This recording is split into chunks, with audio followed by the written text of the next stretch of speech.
بیوی اپنا حق ادا کرے، شوہر اپنا حق ادا کرے۔ آج شوہر آتے ہیں، مولوی صاحب ایسی تقریر کیجیے عورت ایک دم میری خدمت گزار بن جائے۔ عورتیں یہ چاہتی ہے ایسی خدمت، ایسی تقریر کریں کہ شوہر بالکل ان کے تابع دار ہو جائیں۔ بیوی چاہتی ہے شوہر اس کا حق ادا کرے، شوہر چاہتا بیوی اس کا حق ادا کرے۔ آؤ اپنے نبی کے پاس چلتے ہیں۔ اللہ کے پیارے نبی صلی اللہ علیہ وسلم سے پوچھا گیا ای النساء خیر، اے اللہ کے نبی کون سی عورت سب سے اچھی عورت ہے؟ بڑے غور سے سننا میری ماں، رات رات بھر آپ نے تہجد پڑھ لیا ہوگا، ہو سکتا ہے آپ نے ہر مہینے 3 نفلی روزے رکھے ہوں گے، ہو سکتا ہے آپ روزانہ 5 پارے قرآن کی تلاوت کرتی ہوں گی، مگر اللہ کے نبی سے جب پوچھا گیا کہ کون سی عورت سب سے اچھی عورت ہے، نبی نے فرمایا 3 کوالٹی جس کے اندر پائی جائے، 3 چیزیں جس عورت کے اندر پائی جائیں وہ سب سے اچھی عورت ہے۔ التی تسرہ اذا نظر، جب شوہر دیکھے تو خوش ہو جائے۔ یا تو الٹی بات ہے، شوہر گھر میں آتا ہے، بال بکھرا ہے، کپڑے مہک رہے ہیں پسینے سے، تیل کی بدبو آ رہی ہے، مسالے کی بدبو آ رہی ہے، ہاں شادی میں جانا ہے تو 1 گھنٹے وہ پورا میک اپ کرے گی، پورے چہرے پر کریم پوتے گی اور پاؤڈر لگائے گی۔ اور آج کل تو ماشاءاللہ ایسا میک اپ چل رہا ہے کہ اگر عورت جو ہے اس کے موبائل پر اگر وہ فیس لاک لگا لے اور میک اپ کر کے اپنے موبائل پر فیس وہ اوپن کرنے کی کوشش کرے تو موبائل کہے گا محترمہ کون ہے آپ؟ بچہ نہیں پہچانے گا ماں کو، ایسا میک اپ ہو رہا ہے بیوٹی پارلر کے اندر۔ تو شوہر کے لیے کوئی میک اپ نہیں کر رہی ہے، جبکہ تیرے میک اپ کا حقدار تیرا شوہر ہے۔ جب تجھ کو معلوم ہے میرا شوہر رات کو 10 بجے آتا ہے، 9 بجے بیٹھ جا میرر کے سامنے، آئینے کے سامنے، اور اپنے آپ کو اتنا سجا لے، اتنا سوار لے، اتنا خوبصورت بنا لے کہ شوہر جب باہر کی ٹینشن لے کے آئے اور بیوی کا چہرہ مسکراتا ہوا دیکھے، اس کے بدن کی خوشبو کو محسوس کرے تو شوہر کی ساری تھکاوٹ دور ہو جائے۔ التی تسرہ اذا نظر، جب شوہر دیکھے تو خوش ہو جائے۔ دوسری چیز وَتُطِيعُهُ إِذَا أَمَرَ، جب شوہر کوئی حکم دے تو مانے۔ یہاں تو ہوتا ہم کیوں مانے؟ ہم کوئی اس کی نوکرانی ہے؟ نوکرانی کی بات نہیں ہے۔ میاں بیوی کا رشتہ کوئی مالک اور نوکرانی کا رشتہ نہیں ہے، مگر ہاں اسکول میں ایک پرنسپل ہوتا ہے، ایک ٹیچر ہوتا ہے، ٹیچر کو اسی حساب سے پڑھانا ہے جیسے پرنسپل کہہ رہا ہے۔ اگر ہر ٹیچر پرنسپل بنے گا اسکول بند کرنا پڑے گا۔ گھر بھی ایک اسکول ہے اور گھر کا پرنسپل مرد ہے اور عورت اس کے انڈر میں کام کرے گی۔ اگر شوہر کی کوئی بات ہے تو بیوی کو چاہیے کہ مانے اس کو۔ اللہ کے نبی نے تو یہاں تک کہا، دیکھیے یہ حدیثیں سن کر کے ہمیں عجیب لگتا ہے اللہ کے نبی نے ایسا کیوں کہا، مگر جب ہم پریکٹیکل سماج میں دیکھتے تو ہم کو لگتا ہے کہ واقعی اللہ کے پیارے نبی نے بڑی سچی بات کہی۔ آپ نے فرمایا اگر شوہر اپنی بیوی کو اپنے پاس بلائے، بیوی کو چاہیے اپنے سارے کام چھوڑ کر کے شوہر کے پاس جائے۔ وَإِن كَانَتْ عَلَى التَّنُّورِ، یہاں تک کہ اگر وہ چولہے پر روٹی پکا رہی ہے، چولہے پر ہے تب بھی وہ جائے۔ یہ کون سی بات ہوئی؟ بالکل بات ہوئی، شوہر اپنی بیوی سے 24 گھنٹے کبھی بھی اس کو اپنے پاس بلا سکتا ہے، اور اگر بیوی کے پاس کوئی شرعی عذر نہیں ہے تو بیوی کو جانا چاہیے۔ اور اگر بیوی انکار کرتی ہے، اللہ کے نبی فرماتے ہیں جس بیوی کا شوہر اس حال میں سو جائے کہ بیوی کو وہ دعوت دے اور بلائے اور بیوی اس کے پاس جانے سے انکار کر دے، بلا کہ کوئی مجبوری ہو، کوئی بیماری ہو، کوئی بات تو الگ بات ہے، اگر بغیر کسی عذر کے بیوی شوہر کی بات ماننے سے انکار کر دے، لعنتها الملائکۃ حتی تصبح، تو صبح تک فرشتے اس عورت پر لعنت کرتے ہیں۔ لیکن یہاں یہ بات یاد رہے کہ یہ معاملہ میاں بیوی کا جو معاملہ ہے یہ ایک طرفہ نہیں ہے۔ اگر بیوی کو چاہیے کہ شوہر کے جذبات کا خیال رکھے تو شوہر کو بھی چاہیے کہ بیوی کے جذبات کا خیال رکھے۔ یہ زور زبردستی کا رشتہ نہیں ہے، یہ محبت کا رشتہ ہے، یہ ماننے منوانے کا رشتہ ہے۔ اور تیسری چیز وَلَا تُخَالِفُهُ فِي نَفْسِهَا وَمَالِهِ بِمَا يَكْرَهُ، بہترین عورت کی تیسری نشانی کہ وہ عورت اپنے مال، اپنی آبرو کے سلسلے میں اور شوہر کے مال کے سلسلے میں کوئی ایسا کام نہ کرے جو شوہر کو ناپسند ہے۔ شوہر کی الماری کی چابی اس کے ہاتھ لگ کے یہ اڑا رہی ہے پیسہ، شاپنگ خوب کر رہی ہے، اب شوہر نے وہ پیسہ کس ضرورت کے تحت رکھا ہے، شوہر کو بغیر بتائے اس کا پیسہ اڑا رہی ہے، غلط ہے۔ یا شوہر نے منع کر دیا فلاں کو گھر میں مت آنے دینا، اس کو گھر میں آنے دے رہی، یہ غلط ہے۔ تو شوہر کی مرضی کا خیال رکھے اپنی آبرو کے سلسلے میں اور اپنے شوہر کے مال کے سلسلے میں کوئی ایسا کام نہ کرے۔ اب آ جائیے دوسری طرف، اللہ کے نبی کے پاس ایک صحابی آتے ہیں، ما حق زوجتی احدنا علی، اے اللہ کے نبی بیوی کا حق ہمارے اوپر کیا ہے؟ آج کوئی مرد مولوی سے یہ سوال نہیں کرتا، سب یہ چاہتے بیوی کو مجھے میرے ساتھ کیا کرنا چاہیے یہ بتاؤ مولوی صاحب، لیکن صحابی الٹا سوال کر رہے ہیں، ما حق زوجتی احدنا علیہ، اے اللہ کے نبی بیوی کا حق ہمارے اوپر کیا ہے؟ آپ نے فرمایا ان تطعمھا اذا طعمت، جو تم کھاؤ اپنی بیوی کو کھلاؤ۔ تم باہر کھا رہے ہو دیسی مرغا اور بیوی کو گھر میں بھات کھلا رہے ہو، تم باہر بہترین چیزیں کھا رہے ہو اور بیوی کو اس سے محروم کرو، نہیں، جو تم کھاؤ بیوی کو کھلانے کی کوشش کرو۔ وَتَقْسُوهَا إِذَا اكْتَسَيْتَ، اور جس معیار کا کپڑا تم پہنتے ہو اسی اسٹینڈرڈ اور معیار کا کپڑا اپنی بیوی کو پہناؤ۔ اگر تم مہنگے کپڑے پہنتے ہو، تم برانڈڈ کپڑے پہنتے ہو، تو بیوی کو بھی اچھا کپڑا پہناؤ۔ وَلَا تَضْرِبِ الْوَجْهَ، اور کبھی بیوی کے چہرے پر ہاتھ نہ اٹھانا، کبھی بیوی کے چہرے پر نہ مارنا۔ وَلَا تُقَبِّ، اور کبھی بیوی سے گالی گلوچ نہ کرنا۔ وَلَا تَحْجُرْ إِلَّا فِي الْبَيْتِ، اور جتنا بھی جھگڑا ہو جائے، میاں بیوی کا جھگڑا گھر کے باہر نہ جائے، اس کو کبھی گھر کے باہر نہ نکالنا۔ یہ بیوی کا حق ہے آپ کے اوپر۔ اور آپ ایک بات یاد رکھیے میرے بھائی، آپ ماشاءاللہ بڑے چہرے پر شرعی داڑھی ہے، ماتھے پر سجدے کا نشان ہے، 5 ٹائم کی نماز کے آپ پابند ہیں، رات میں تہجد بھی پڑھتے ہیں، مگر ایک چیز اگر آپ کے اندر نہیں ہے، آپ اپنی بیوی کے ساتھ اچھے شوہر نہیں ہیں، تو آپ اچھے نہیں ہیں میرے بھائی۔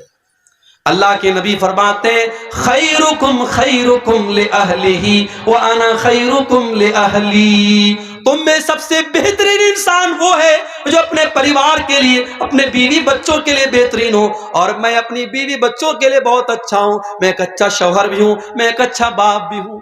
اما عائشہ سے پوچھا گیا اللہ کے پیارے نبی جب گھر میں ہوتے تو کیا کرتے تھے؟ اما عائشہ نے فرمایا کانا یعمل فی بیتہ، اللہ کے پیارے نبی اپنے گھر میں جس طریقے سے اور مرد اپنے گھر کی عورتوں کے کاموں میں ہاتھ بٹاتے ہیں، اللہ کے نبی اپنی بیویوں کے کاموں میں ہاتھ بٹا دیا کرتے تھے۔ اپنے بہت سارے کام اللہ کے رسول خود کر لیتے تھے، بیوی کو غلام بنا کے نہیں رکھتے تھے، بیوی کو نوکرانی بنا کے نہیں رکھتے تھے۔ تو یہ بہترین شوہر کی نشانی یہ ہے کہ وہ بیوی کے جذبات کا خیال رکھے۔ اللہ کے پیارے نبی صحابہ کے ساتھ جا رہے ہیں، آپ نے صحابہ سے کہا تم لوگ تھوڑا آگے نکل جاؤ، صحابہ تھوڑا آگے نکل گئے، حضرت عائشہ آپ کے ساتھ تھیں، آپ نے فرمایا اے عائشہ چلو سناٹا ہو گیا ہے، چلو ہم دونوں دوڑتے ہیں، مقابلہ کرتے ہیں، دیکھتے ہیں کون دوڑ میں آگے نکلتا ہے۔ اما عائشہ نئی نئی شادی ہوئی تھی، دبلی پتلی تھی، وزن کم تھا، جب دوڑنے لگی اللہ کے پیارے نبی پیچھے رہ گئے اور اما عائشہ آگے نکل گئی۔ اما عائشہ کو بہت مزہ آیا، انہوں نے ہنستے ہوئے فرمایا کہ اے اللہ کے نبی انی قد سبقتک، میں تو آپ سے آگے نکل گئی، آپ تو پیچھے رہ گئے۔ اللہ کے نبی مسکرا گئے، خاموش ہو گئے، کوئی جواب نہیں دیا۔ کچھ دنوں کے بعد ایک اور سفر تھا، اس سفر میں بھی آپ نے صحابہ سے کہا تھوڑا آگے نکل جاؤ، اور اتفاق سے اس سفر میں بھی حضرت عائشہ آپ کے ساتھ تھی۔ آپ نے فرمایا عائشہ بہت دن ہو گئے، چلو ایک بار پھر ہم دونوں ریس کرتے ہیں، دوڑ کا مقابلہ کرتے ہیں، دیکھتے ہیں کون آگے نکلتا ہے۔ اما عائشہ فرماتی ہیں اب اس مرتبہ میں تھوڑی موٹی ہو گئی تھی، میرا بدن تھوڑا فربا ہو گیا تھا، میرے بدن پہ تھوڑی چربی آ گئی تھی، جب اس مرتبہ میں دوڑنے لگی تو میں پیچھے رہ گئی اور اللہ کے پیارے نبی آگے رہ گئے۔ اللہ کے نبی نے ہنستے ہوئے فرمایا حاذہ بتلک، اے عائشہ شاید تم بھول گئی اس دن کا بدلہ آج میں نے لے لیا۔ یہ اللہ کے رسول کا واقعہ میں آپ کو بتا رہا ہوں میرے پیارے ساتھیوں، یہ سیرت النبی کا واقعہ آپ کو بتا رہا ہوں۔ اللہ کے نبی اس طریقے سے اپنی بیویوں سے ہنسی مذاق بھی کرتے تھے، ان کے جذبات۔ ایک مرتبہ مسجد نبوی میں حبشی لوگ نیزوں کا کھیل کھیل رہے تھے، حضرت عائشہ اچک اچک کے دیکھ رہی تھیں۔ اللہ کے نبی نے کہا عائشہ تم دیکھنا چاہتی ہو؟ اللہ کے نبی کھڑے ہو گئے اور حضرت عائشہ اللہ کے رسول کے کندھے پر سر رکھ کر کے اس کھیل کو دیکھنے لگیں، اور تب تک دیکھتی رہیں جب تک تھک نہ گئی۔ جب تھک گئی اللہ کے نبی نے کہا عائشہ کیا بات ہے؟ کہا اللہ کے نبی اب میں اندر جاتی ہوں۔ اللہ کے پیارے نبی اس طریقے سے اپنی بیویوں کے جذبات کا خیال رکھتے تھے۔ میرے بھائیوں رشتے محبت سے چلتے ہیں، رشتے قانون کے ڈنڈے سے نہیں چلتے ہیں، رشتے کچھ مان کر کچھ منوا کر کے چلتے ہیں۔ بیوی یہ سوچے شوہر میرے اشاروں پہ ناچے، شوہر یہ سوچے کہ بیوی میری غلام بن جائے، ایسے کام نہیں چلتا ہے۔ یہ محبت کا رشتہ ہے، یہ سکون کا رشتہ ہے۔ گھر کو اگر جنت بنانا ہے اور گھر والوں کو جنتی بنانا ہے تو ہمیں ان چیزوں کا لحاظ رکھنا پڑے گا۔ 2 پوائنٹ اور بات کر کے بات ختم کر رہا ہوں، 2 بجنے والے ہیں۔ آخری چیز یہ ہے میرے بھائیوں کہ ہم اپنے گھر میں نیک لوگوں کو دعوت دیں۔ اگر ہم چاہتے ہیں ہمارے گھر والے جہنم کی آگ سے بچیں اور ہمارے گھر والے نیک بنیں، تو نیک لوگوں کو آپ گھر میں دعوت دیں، علماء کو دعوت دیں، صالحین کو دعوت دیں۔ آپ کے دسترخوان پہ نیک لوگ بیٹھیں گے، کھانا کھائیں گے، آپ کے بچے ادب سیکھیں گے، آپ کے بچے اسلام سیکھیں گے، آپ کے بچے ایمان سیکھیں گے۔ حضرت نوح علیہ السلام اللہ سے دعا کرتے ہیں، ربی اغفر لی ولوالدی ولمن دخل بیتی مؤمنا وللمؤمنین والمؤمنات۔ اے اللہ مجھے بھی بخش دے، میرے ماں باپ کو بھی بخش دے، اور اے اللہ جو ایمان والا میرے گھر میں داخل ہو تو اس کو بھی بخش دے۔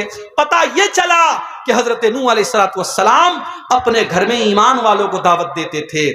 آپ اپنے گھر میں شرابیوں کو بلا کے کھانا کھلا رہے ہیں، زانیوں کو بلا کر کے اپنے دسترخوان پہ دعوت دے رہے ہیں، اس سے گھر میں برکت نہیں آئے گی۔ نیک اور صالح لوگوں کو آپ دعوت دیجئے۔ اور آخری چیز یہ ہے میرے بھائیوں کہ آپ جو ہے دعا کیجئے۔ اگر آپ کو لگتا ہے کہ آپ کے گھر میں کوئی برائی ہے، آپ کا بچہ غلط راستے پر چل رہا ہے، آپ کی بیوی اللہ کی نافرمان ہے، آپ اس کی اصلاح کی کوشش کیجئے اور اللہ سے دعا کیجئے۔ دو دعائیں میں سکھا رہا ہوں، اس کو یاد کر لیجئے۔ پہلی دعا آپ کو قرآن کے 19ویں پارے میں ملے گی۔ 19ویں پارے میں سورہ فرقان کے آخر میں آپ کو یہ دعا ملے گی۔ اللہ کے نیک بندے یہ دعا اللہ سے کرتے ہیں، ربنا هب لنا من ازواجنا وذرياتنا قرۃ اعین واجعلنا للمتقین اماما۔ اے اللہ ہمارے بیوی بچوں کو ہماری آنکھوں کی ٹھنڈک بنا دے، اور اے اللہ ہمیں تو متقیوں کا امام بنا دے۔ آپ کی بیوی بچے آپ کی آنکھوں کی ٹھنڈک کب بنیں گے؟ جب آپ کی بیوی آپ کو نماز کے لیے اٹھائے گی۔ فجر کی 5 بجے اذان ہو رہی ہے، اذان کی آواز آپ کے کانوں میں جا رہی ہے اور آپ کمبل اوڑھ کے لیٹے ہیں، اور بیوی آپ کو جھجوڑ کر کے اٹھاتی ہے، اٹھیے جائیے نماز پڑھیے۔ آپ کو سگریٹ پیتا ہوا دیکھ کر کے آپ کی بیوی ٹوک رہی ہے۔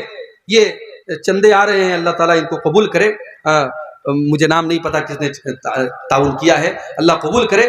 میں یہ کہہ رہا ہوں میرے بھائیوں کہ آپ کی بیوی اور بچے جب اللہ کے فرما بردار بنیں گے تب آپ کی آنکھوں کی ٹھنڈک بنیں گے۔ ایمان والے یہ دعا کرتے کہ اے اللہ ہمارے بیوی بچوں کو ہماری آنکھوں کی ٹھنڈک بنا دے، وَاجْعَلْنَا لِلْمُتَّقِينَ إِمَامًا، اور اے اللہ ہمیں تو متقیوں کا امام بنا دے، اتنا نیک بنا دے، دنیا مثال دے۔ متقی لوگ ایسے ہوتے ہیں، نیک لوگ ایسے ہوتے ہیں۔ ایک دعا آپ یہ یاد کر لیجئے، اور دوسری دعا جو ہمارے باپ ابراہیم علیہ السلام نے دعا کی تھی، اس دعا کو یاد کر لیجئے، رب اغفر لی۔ حضرت ابراہیم نے دعا کی، رب اجعلنی مقیم الصلاۃ ومن ذریتی ربنا وتقبل دعا۔ اے اللہ مجھے بھی نماز کا پابند بنا دے اور میرے بچوں کو بھی نماز کا پابند بنا دے۔ اے اللہ میری دعا کو قبول کر لے۔ اپنے بچوں کے لیے دعا کیا کرو میرے بھائی، اپنی اولاد کے لیے دعا کیا کرو، اپنی اولاد کے عقیدے کے لیے دعا کیا کرو کہ اے اللہ مرتے دم تک میرے بچوں کو توحید پر رکھنا۔ ابراہیم علیہ السلام یہ بھی دعا کرتے ہیں، رب انہن اضللن کثیرا من الناس، اے اللہ ان بتوں کی وجہ سے بہت سارے ہلاک ہو گئے، وجنبنی وبنی ان نعبد الاصنام، اے اللہ تو مجھے اور میرے بچوں کو تو بتوں سے بچانا، میرے بچوں کو تو شرک سے بچانا۔ اپنی اولاد کی جیسے دنیا کی فکر کرتے ہو میرے بھائی، اپنی اولاد کی آخرت کی فکر کیا کرو۔ جب بھی دعا کے لیے اللہ کے سامنے ہاتھ اٹھایا کرو، اپنی اولاد کے لیے اپنی فیملی کے لیے بھی دعا کیا کرو۔ یہ چند باتیں گھروں کی اصلاح کے تعلق سے میں نے رکھی ہیں، امید کرتا ہوں کچھ باتیں کچھ تلخ بھی آ گئی، کچھ کڑوی بھی آ گئی۔ پہلی مرتبہ آپ کے علاقے میں آیا ہوں، اس امید کے ساتھ میں نے یہ باتیں رکھی ہیں کہ ہم صرف ایک کان سے سن کر کے دوسرے کان سے اڑا نہیں دیں گے، بلکہ ہم عمل کرنے کی کوشش کریں گے۔ اللہ سے دعا ہے رب العالمین ہم سب کو اپنے گھروں کی اصلاح کرنے کی توفیق عطا فرمائے۔ اللہ ہم سب میں سے جو باپ ہیں ان کو ایک